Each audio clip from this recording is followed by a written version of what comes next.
Good evening.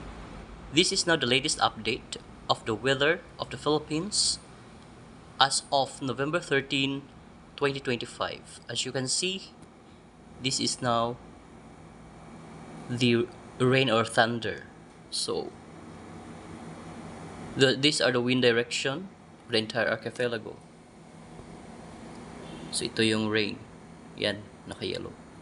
If we try to see the wind direction, so this is now the wind direction.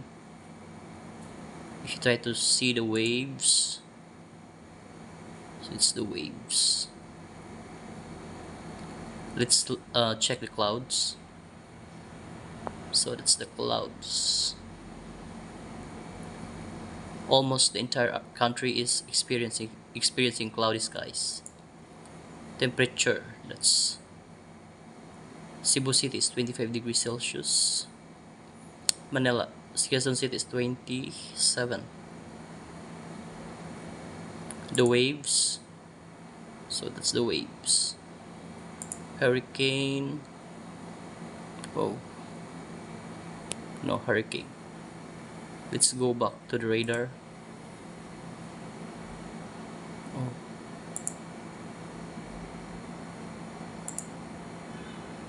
Okay, so I'm clicking here the buttons. So this is the windy.com website. That's all for tonight, guys. Please don't forget to subscribe to my channel for the latest weather update. Thank you.